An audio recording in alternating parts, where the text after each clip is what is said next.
Boogie in full effect mode. Bun down is the sound. You know how we do. Today we have a special guest in the lounge space. First time ever in the lounge space. None other than the man himself, Mastermind. What's good, man? What's going on, sir? How are you? All is gravy. All is gravy. It is great to have you in the lounge space. First time. Appreciate Not. it. I think we tried to get you in here in the past, but I mean, it was no stress because then you eventually we get you in here. No doubt. I can't remember last week, so I have no idea how long ago you're talking about, man. You're a busy man. You're a busy man. Now, for anyone who's not familiar with Mastermind, I think that one of the reasons why I wanted to get you on is because with Hip Hop 50 and everything, you've had a very, very indelible print on hip hop in Canada. So sure. it just made sense, other than the fact that it's great to hear your story first off. You know what I'm Right. saying? But it just made sense. So we always start off every episode by asking our guests the same thing. How are you Okay. introduced to hip hop culture? Wow. So I was a young kid. I Yeah. assume most people that get introduced to, their genre of music, it happens at a young age or whatever. But I discovered it through breakdancing here in Okay. Toronto. Here in Toronto, Okay. yeah. Going downtown, one of our big malls downtown called Eaton Center. Eden Uh, you- Center. You're down there shopping and doing whatever you're doing as a kid. So I was probably like 12, maybe 11 or 12, downtown with a friend. And outside Eaton Center was just a bunch of people. And we obviously gravitated towards that to see what was going on. And it was a bunch of dudes breakdancing. Obviously, never seen that before. You have no idea what it is, but you're just captivated by it. And so, we watched this for however long hours it was on. And it stuck with me. And, it made a pretty big impression. Music, the dancing of it, just all of it. So, you know, beyond those days, same day and further, I was kind of trying to figure out how I could discover more. This is obviously way pre-internet, so it's like, how do you? There's no ways really to find it. You know what I mean? So, excuse me.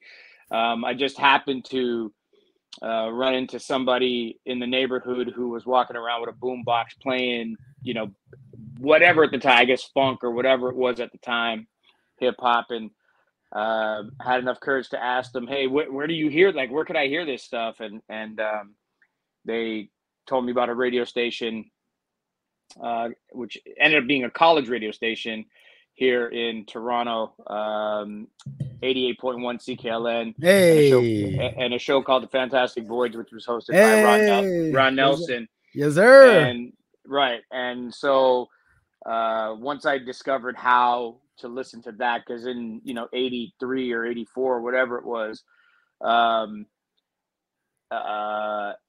the signal wasn't strong. I think they only had like 50 watts or something like that. So you really had to get creative on how your radio was able to listen to this radio station. So anyway, long story short, started listening to the radio show and just completely fell in love with hip hop from there. Yes, it's a story that, I mean, one of the biggest commonalities that I think is obvious just from meeting, you've been in the industry long enough, you meet enough people, the commonalities that we all have are a lot more than we realize. And that's definitely one of them, that introduction, that first introduction to the culture. You got me asking though, man, did you start to practice? Yeah, I actually did all of it. Okay. I break danced, to the best of my ability. I did graffiti. I drew graph, and I think I painted a wall once terribly. Later on in life, I became a rapper, and I did that. I was a producer. Obviously, I've been a DJ, so I've kind of dabbled in every facet of hip hop culture in one way, shape, or form. Especially as a kid, you love everything about that. So I would be on my driveway. I'd somehow find a giant box of cardboard. There you go. And just try to do whatever I can. I also remember, we had a VCR, and I would just sit in front of the TV. And when the breakdancing explosion happened, I would just try to sit there and record Yeah, everything I could, whether it was a everything. commercial or, a clip from a movie, or whatever I could find. I was just making a compilation VHS tape of Yep. all breakdancing. You know what I mean? Yep. And whatever else of the culture. It's one Yeah. of those things. Again, as a kid, you get obsessed with it. When you fall in love with something, you get obsessed with it, and you just want to either do it all the time or learn more about it or be involved in it. And so yeah, no, I definitely dabbled in all that. What kind of music were you growing up around at home? Not really anything. I mean, my Okay. parents are East Indian, so they would, Hmm. they're watching Bollywood movies or Indian Yeah, yeah, movies yeah. or whatever. So that really, none of that interested me. Right.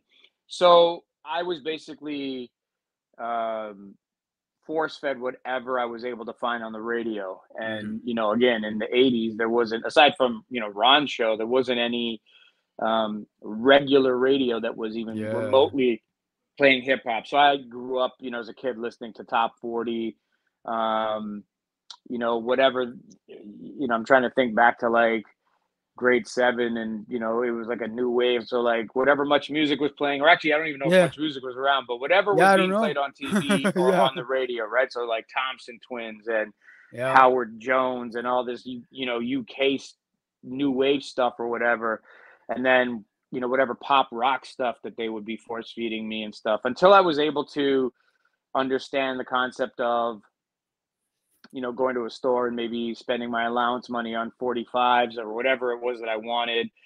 I do recall one of the first 12 inches I bought that even was remotely close to being, I guess, considered hip hop or whatever, was Jermaine Stewart. The Word Is Out. Hey. And that song in particular, even though it was kind of like a crossover pop R&B Mm. song, Mm-hmm. there was a remix version Yep. that started off with Yep. these drums and these horns. Yep. And DJs used to loop that, and kids would break dance to that. And so that's the reason I bought that 12 Hey. inch. It wasn't like, oh, I love this song. It was just, there was this drum loop with horns at the beginning. And that's what I wanted to break dance to. So I would make pause tapes or whatever and just loop There that you over and go. over and over. There you go. And then it kind of went from there. Then I just Yeah. started, discovering other places to buy 12 inches. And again, as a kid, before knowing anything, all is Music World or Sam the Record Man or what, Mm-hmm. and they're not going to be bringing up those import 12 inches No. that Ron would be playing. Yeah. They're bringing up the crossover records, Yep. the Lisa and the Cult Jams, the Exactly. What would sell? whatever what would sell. Yeah. What would sell? So it took a long time to learn where to go and find records, and those stores were obviously downtown. Yeah. Listening to Ron's show obviously helped. I Oh. had hundreds of tapes of recordings of Ron's show and stuff. So all of that. But again, we came from well, at least I did anyway, because I'm old as shit. But we came from a generation of, it wasn't accessible. Like I think about what Yeah, the kids man.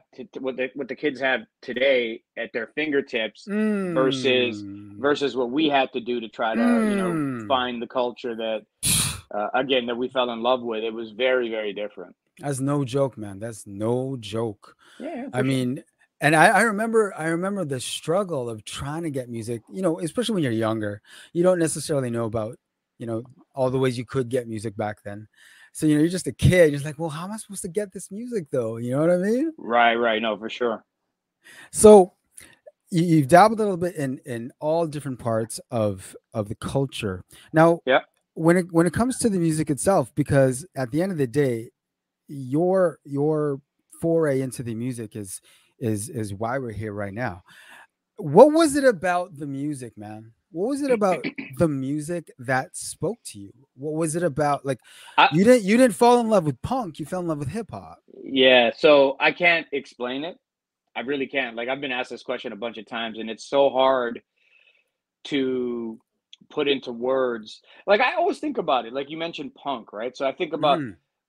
The kids who fall in love with punk, or they fall in love with grunge, or they fall in love with country, or they fall in love, whatever they fall in love with. What is it about those things that attracted them to that I Mm-hmm. wasn't attracted to or whatever. But I wonder if it's just a circumstance, right? Like, again, I didn't live in, I grew up in the suburbs. Like, it Yep. wasn't like I grew up Yep. around all that type of stuff. So it was like, Exactly. I really just, I kind of circle back to that one experience outside Eden Center with the breakdancing, and it Yeah. just, it just hits you, and you're like, this is the greatest thing I've ever seen in my life. Like, imagine I went and I don't know, I saw the Sex Pistols one day performing outside of a club somewhere, or outside of a mall or something. I'm Maybe all. things would have been different. I don't know, Yeah. Yeah. right? Yeah. Like, Yeah. I have no idea. I'm just saying, this in this particular instance, it was that thing, and it stuck with me. And then the other, just to add on to it, once I discovered it and I tried to source it out, like, I had, older cousins who were into that stuff, and Mm. they were surrounded by that into their schools and whatnot. Like, one of my closest cousins was a kid in Brampton, Mm-hmm. and he was a little older than me. So him and his friends were all into breakdancing and Yeah. basketball and the music, and they were Yep. getting Yep. tapes from New York and stuff like that. So Yep. he would feed me stuff as well. So it was just, and I think my older sister was into it too. Like, she, got into it as well. So it was just kind of those things. The other side of the coin is, at least from my experience, is we had a lot of Caribbean friends, Yep. and and their culture is so intertwined, at least in Canada, right? Or Mm-hmm. Toronto, because the West Indian It's culture is tight. so prominent. Yeah. Whereas in the States, when you think about what U.S. kids grew up with, for the most part, their parents are going to be playing blues and soul and R and Yeah. B and funk Yeah. and all that, and that's what they grow up with. But here, we grew up with, or at least when you're surrounded by that, you're Exactly. growing up with dance hall and Yeah. reggae and those type of influences. Yep. So our friends, again, a lot of my close friends are Jamaican, and Mm-hmm. so that culture resonates with what we're doing. And again, Jamaican culture is 1000% intertwined into the DNA when Oh, you factor in, hell guys yeah. like when you factor in guys like Cool Herc, who Hell yeah. who are credited with the creation of hip hop, if you will, and him being from Jamaica. So those things are all intertwined and whatnot. So it's hard to go back and say why or what Mm-hmm. it was specifically that I got captivated with. I just know that Yeah. I did. That's it. I really can't. I can't put it into words or explain it. I'll be frank with you, man. After having asked this question of a lot of people, I've started to develop a little bit of a theory. It doesn't apply to everybody. I Hmm. think that it applies a lot more to if you grew up in a ethnic, a culturally ethnic background. Sure. If you had a household where culture was thick. After like a million conversations, I really started to look for a deeper commonality apart from just having like homies or just being around it. And if you look at the demographics of people who really really like fall in love with hip hop, especially back then, one commonality that seems to be apparent is that all these cultures had drums that were very apparent in their own native music. Hmm. You know what I'm saying? Sure. Yeah. and and after I'm telling you, I've asked this question of so many people, and after listening to so many times, you really start to think about, well, what's the deeper thing? Like, there's something deeper here that's going on. And I start to think about it, like, you know what, a lot of the cultures have drums in their own native culture that are very prominent in their own native music. Just a theory. Yeah. I don't know if that's necessarily it for Just a me. theory. Yeah. I mean, it's hard to say because in my culture, the tablas are the drums, and Yeah. tablas Yeah. tablas didn't really get introduced to hip hop until decades No. later. You know what I mean? Like, No. it. But So that rhythm though. yeah. So as much as there's a rhythm, you still don't correlate it at that time because Mm. it's just such an ethnicity to it. So Mm-hmm. I'm Mm-hmm. not listening to any Bhangra type music and going, yeah, Right. there's a beat here that I could see someone rapping on. Like, that someone discovered that, slowed it down, sped it up, whatever they did, and then they Right. figured that out later. You know what I mean? Yeah. Um, but I hear you. But I don't mean, I can't, It's not applicable prove to or all disprove. situations. Yeah, no. Yeah. And it's pure theory. It's just after you hear the answer enough times, you really start to think about it a little bit deeper, you know what I mean? For me, another thing that was a big kind of aha moment was when I learned about break beats. So I would listen to the hip Hey, hop that was being made, and not quite, obviously you don't understand how it's uh, from the blueprint how it's being made. You yeah, listen to early Molly Mall records, and he's using a drum machine yep, and turntables to do cutting and scratching. But yep, but hip hop back then was very rudimental. Like hmm if you listen to like even one of the first albums I ever bought, full length albums, was LL Cool J's Radio in '85. yes, yes, And if you listen to that entire album, it's really only bare drum bones, machines yeah, bare and bones, and little stabs here and there and cuts and yep, scratches. yep, We know, with the exception of maybe Rock the Bells that had the go-go samples and whatnot and the guitar hmm notes and stuff, it's still really very, very bare bones. Like sparse, yeah, it's nothing more than drum machines and Run DMC, same thing. All of that yep, early hip hop, it's all drum machines. yep, And then Molly Mall started figuring out, and a few other producers, Hitman Howie T and yep. Herbie Azor and these guys, they figured out. Hey, I'm glad Um, you're mentioning these names. yeah, well, they figured out sampling Yeah. more musicality stuff. You know what I mean? Yes. And Yes. that's why a lot of people, credit those years as the golden age. Like when you think about '86 to maybe '96 or '97, Definitely. like those, Definitely. that 10 year period is very, very instrumental with being the golden age, because hip hop not only um, was it fresh and new, but it was evolving during those times, and you could hear the evolution of it musically and lyrically. Even like '86, like when LL started rapping, like he changed how that sing-songy rap was happening. Like there was a Yeah. sing-songy rap, and LL's changed that. And then hmm in 80, 86, 87, KRS-One, Big Daddy Kane, Rakim, these guys came out, and hip hop lyricism changed Yep. overnight. It was like a hmm 180-degree pivot. You know what I mean? So, and Yep. then so on and so forth. Like as it continues that way, there's always these people that come and elevate and change the sounds and whatnot. But those early days, like when I learned about sampling, it was crazy because I'd have someone play a record for me, and you'd be like, "Oh shit, that's where they got that from," and you never think about it. You know what I mean? But Yeah. once you start learning that, then you start sourcing records, and then your brain starts going, "How can I use this to make something?" Or this is what they did. What else can I do to do that? And that's what helped spark my producing uh, phase, if you will. You know what I mean? When I Yeah. wanted to Yeah. start making, when I wanted to make beats and try to be a producer and all that stuff. So yeah, just everything about hip hop is super dope. It's like you can't be mad about it. And I think one thing that you and I can like easily take to the bank is we've had the distinct pleasure of being able to watch the culture grow up in Canada. I mean, to see where it came from, it's very very humble beginnings. I mean, we can go on about where it's not quite where it needs to be just yet, and that's fine. Hip hop as a genre is still a very very young music, Yeah. very very young, and I think we expect too much from it too soon. It's a very young music in comparison. Yeah. I mean, 50 years sounds long, but it's Yeah, but definitely it's really not. not. No. No, it's not. I mean, I'm 51, so I mean, when you think about, when I was probably like 18, you say to yourself, "Man, 50 is so old." And now that I'm in that age Right? range, You're like, it's what? like I'm like it's. What's I mean, that? it's old, but it's not old like the way we thought it would be. You know what I Yeah. mean? Yeah. So, you're absolutely right when you say, in the grand scheme, in the big picture, like hip hop is still very young. It's not Yeah. obviously in its infancy by any stretch, No. but what we will say is in its short lifespan, how it has become the global dominating Thank you. genre Thank you. is is quite amazing when you think about. Like, I don't want to sound like a dick or whatever, because maybe I don't have the facts, but I don't imagine there's people all across the globe making country music. Thank You you. know what I mean? I don't That's not being a imagine. dick. That's facts. Right.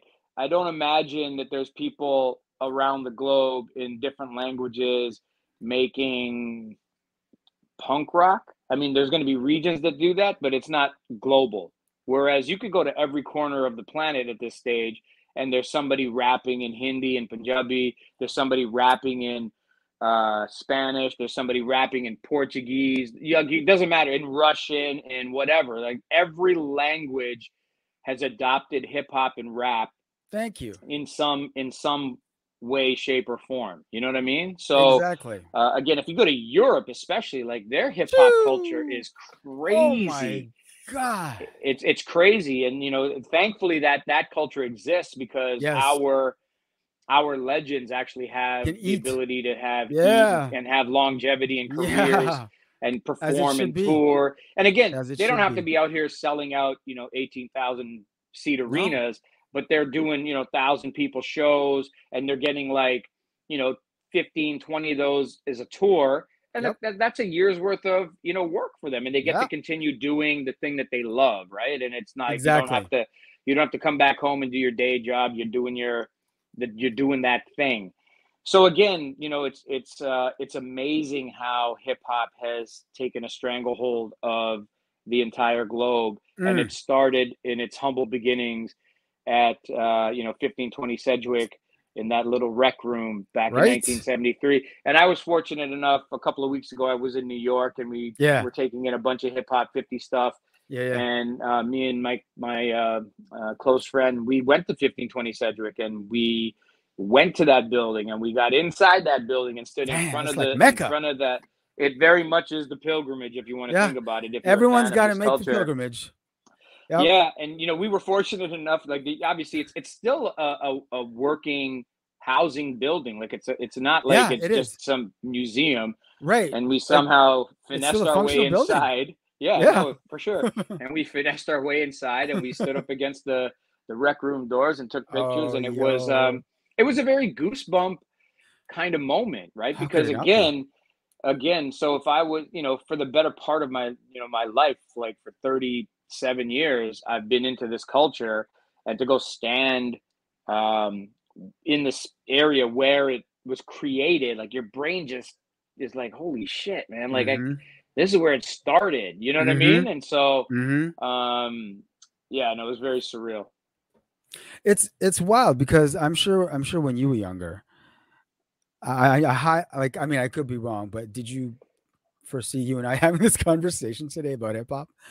No, I mean, dude, I could tell you even 15 years ago, if someone had come to me and said two of the biggest hip hop and R&B artists on the planet would be from Toronto, I would have fucking laughed hysterically, right? Because it's just an unfathomable thing. Again, being a part of the Toronto and larger scale Canadian hip hop scene for the better part of 37 years, and seeing where it started to how it's evolved and where it is, you wish for those things. You know, like when Cardinal achieved his success in 2007, and even prior to that, because I mean he got signed earlier, but Dangerous was really the one that topped the Billboard charts, that really was a life-changing song from 06, 07, or whenever that time frame was.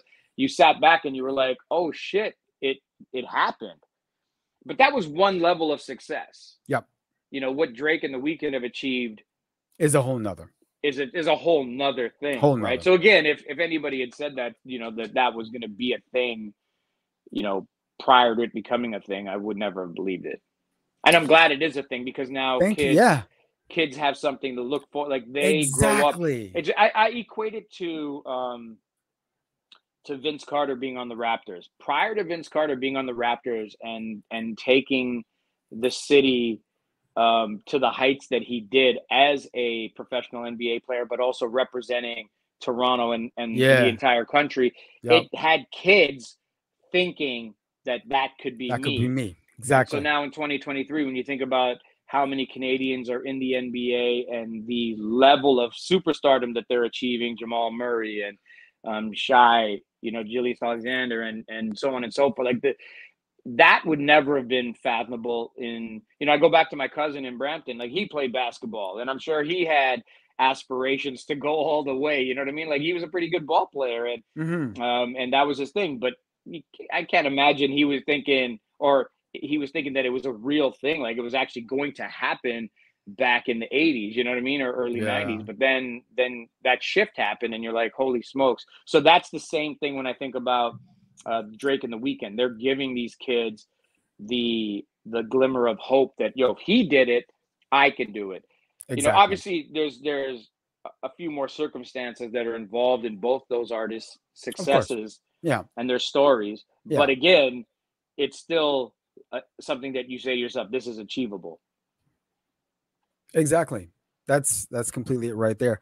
And it's like, from time, I think it, like, I can't speak for anybody else other than myself, of course, but from time, it's been really easy to champion.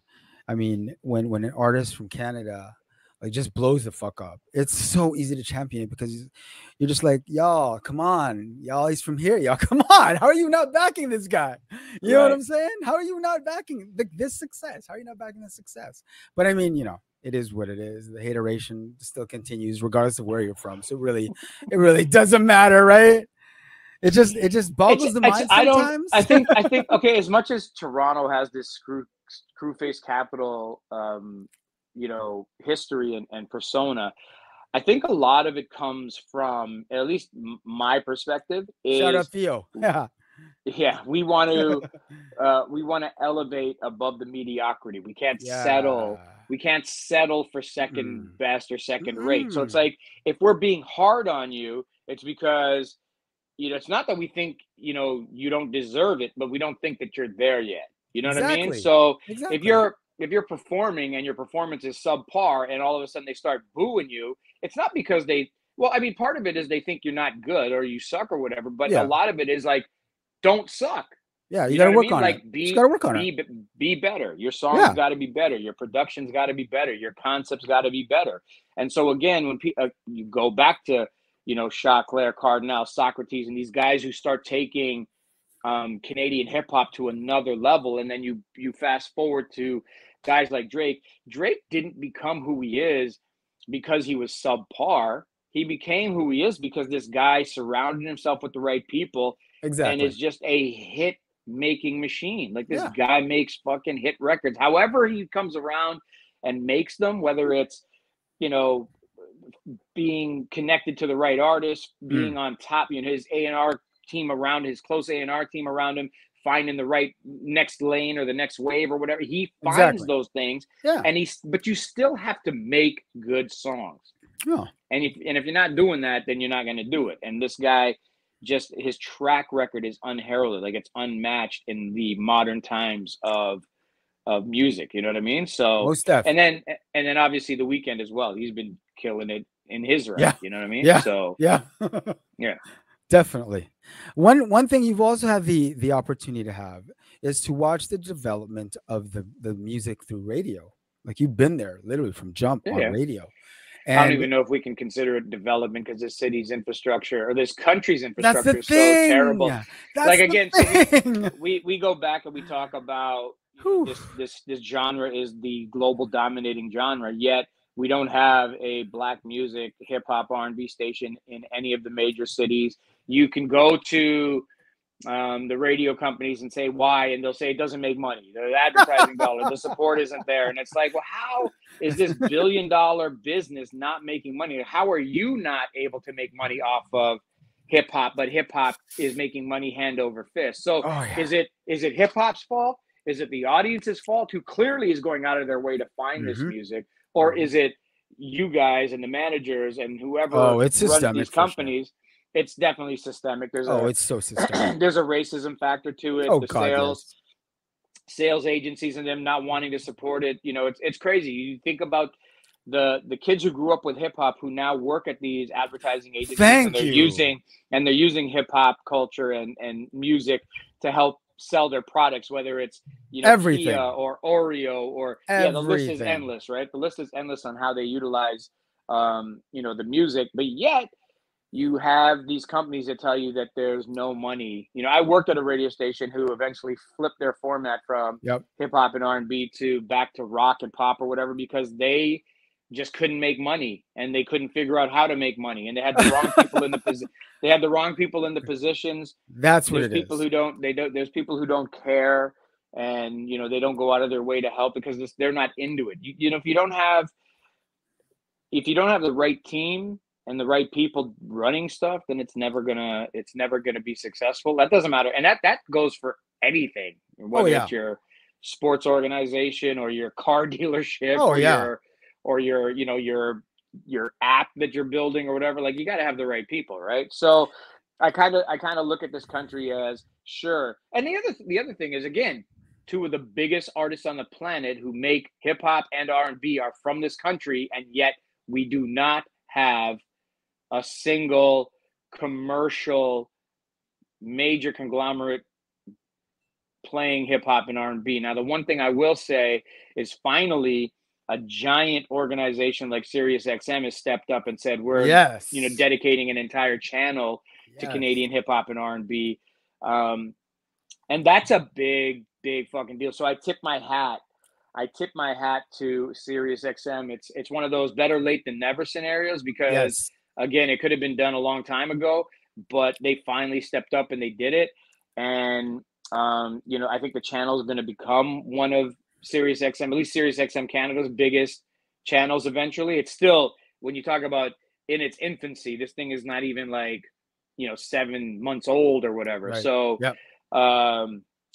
we or I shouldn't say that. It's actually probably in its 10th month or 11th month, but Okay. still, regardless, it's still in its infancy, Mhm. and there's a long way to go. But finally, they're giving a platform that's not just local; it's national, and then it's international. Because when you think about SiriusXM and how they're in all the vehicles and whatnot, that's North America. But then even further, when you factor in the SiriusXM app and their online platform, it is a global platform. So if you are fortunate enough to get a song onto Mixtape North Channel 164 and SiriusXM, you have the ability to be heard worldwide, which again is something that is never been done before. But at the same time, I look at the other big conglomerate media companies who won't even do that on a local level in any of the major cities, whether it's Montreal, Toronto, Winnipeg, and do you remember Winnipeg's attempt? Do you remember Flavor but 107? you gotta take that with a grain of salt, because whoever had the vision to do it, they realized that that particular station was off of a native reservation, right? So that they were figured out a loophole in order to get that kind of music on the air. And I credit them for the attempt more so than try to ridicule them for doing it. Whether it was good or not, I don't know, because whether that was good or not, I have no idea, because I never could hear that radio station. But what I do take away from that is that there was somebody there in Winnipeg who said, I'm going to do that. You know what I mean? Yeah. And there was people that backed them and supported them. And, the other side of the coin is, we live in a country where if you're into hip hop and R&B as a broadcaster, you have nowhere to aspire to. It's not like we have a Hot 97 in every city and you're like, I'm going to go to broadcast school, and when I graduate, I know where I want to go work. It's like, here, you're going to have to go work at a country station, a pop station, a rock station, a talk station. There's no Black hip hop and R&B music stations anywhere for a student to come out of school, or and be like, that's what I'm striving to be. When Flow existed here in Toronto, there were kids that had their ambition and their goal to finally be on a station like Flow, and now that's gone. We do have VIBE105 here in Toronto, but it's not a commercial radio station in the grand scheme of things. And we do give opportunities and stuff, but it's like people aren't thinking that way. You know what I mean? And the teachers, what are the teachers in these schools teaching them? They're teaching them how to get on these pop and country and top 40 radio stations, because that's all that exists, and that's all there is, right? Yo, when I was in Pre-Com, just looking at like the opportunities for radio, it was like, none of this is interesting at all. I don't even want to fuck with none of this shit. You know what I mean? Like, you're literally like just disheartened. Like, well, I'm in school, so what the hell? In 2023, the stuff that's available at people's fingertips now can help kind of, bypass all that shit. But at the same time, why should anybody who wants to be a broadcaster or a radio announcer be deprived of Yeah, being able man. to Yeah, do what they man. love on a format that they love? You know what I mean? And I have guys tell me all the time, hey, you don't get to choose where you, and that's bullshit, because if you lived in the States and you were in a city and you have, you have the option of 6 different radio stations that play all different types of genres, but Yep. one of them happens to be R&B or hip hop, you can say, that's where I'm going to apply. Now, if you don't get the Exactly. job there, then you can apply to another state because they have the same opportunity. Whereas here, Exactly. if I want to, No. if I want to work at a hip hop and R&B station, I got to apply to the States. And then there's a whole bunch of other crap that you have to deal with in Yep. terms of visas. And if, you fit what they're doing and blah, blah. So it's like, it's very frustrating anyway. And on top of that, that's just talking about one market, Toronto. What if you're not living in Toronto? What if you want to be a broadcaster and you're living in like Chilliwack? Yeah. You know what I'm saying? And like, what do you have to aspire to? Do you necessarily want to move to would you want to move to the States and broadcast there? Not many people are trying to do that. I mean, I can't speak on that because I would take, if it was a good opportunity, it presented itself and it was actually viable, then yeah, I mean, I would move to the States. I mean, it's heads and shoulders difference in terms of, what you're possibly capable of doing and achieving and your goals and all that type of stuff. But again, if we had those opportunities in every city Yes. here, and I can't imagine Chilliwack would have been one, that's, small to medium markets. You have to go to the bigger markets to, again, apples to apples, we're never going to have the same amount of, Black urban radio stations that exist in the U.S. So we would have to focus on the Vancouvers and the big, the Calgarys and the Edmontons, the big markets, right? Like I do remember, we need more than one market. Absolutely. But if you go back to 2002, here's another thing. A big part of it, when we talk about the radio side infrastructure, then you also talk about the record label side infrastructure. They didn't work hard enough. They didn't work hard enough to sign artists and develop them and turn them into the superstars that they did with their pop and their dance and their country and all that stuff. So again, you go back to 2002, 2003, we had a hip hop station in Vancouver. We had a hip hop station in Calgary. We had 2 in Calgary. We had 1 in Edmonton. We had the 1 in Winnipeg. We had the 1 here in Toronto. And I can't remember if there was anything else. But my point is, we were on our way, but what happened was radio stations couldn't fulfill the CanCon requirements because there wasn't enough good CanCon. Yeah. And so who do I blame the CRTC for making all those? And a part I do. I'm like, okay, this is a brand new genre. Give it some slack. Don't make it have to adhere to the exact same. Let it build its way and say, hey, by if this is 2003, you say, hey, by 2010, increase the quota. And by 2010, the quota is going to be up to where everybody else is when we know that the music is going to be there from a quality standpoint. But they didn't do any of that stuff. It was like, oh, no. You want to do black radio. And the other thing that the CRTC did, especially here in Toronto, is, whenever they awarded a new signal and it went to a black music radio station, it was one of the worst signals that existed. It was Flo's signal was shit from the beginning. Just a weak VIBE105 again has had a shit signal from the very beginning. Yeah. When 98.7 got awarded their license, they gave them a shit ass signal. Yep. The great signals, like the last amazing signal, it went to the CBC. And I don't find that to be a coincidence at all. You know what I mean? And, it's just, we haven't been given the same opportunities. And you go back to all that systemic stuff and it completely exists. You know what I mean? Yeah. So. And it definitely speaks to the state of the music industry in 2023. But I mean, it is what it is. One thing I think that we've been able to do in Canada is just persevere and just keep going and just keep pressing and keep pushing for something better. Yeah. You know what I mean? No, totally. That's all we really can do.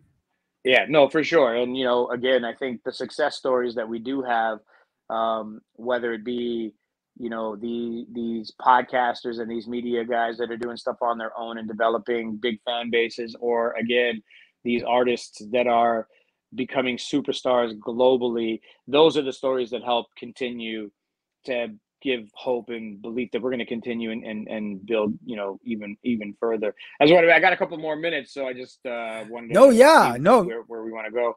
No, definitely. We ran a little over time, but it was a very viable topic that definitely needs to be spoken about. So I definitely thank you for that. It's been gravy having you on, finally having you in the lounge space. No And I doubt. mean, with everyone who's been in the space, man, like it's definitely not the last time. I know we'll have you in here again. Nah, for sure, man. I appreciate you Most having step. me. It was great conversation, and Hell yeah. congrats on everything you're doing, man. Yo, congrats on you,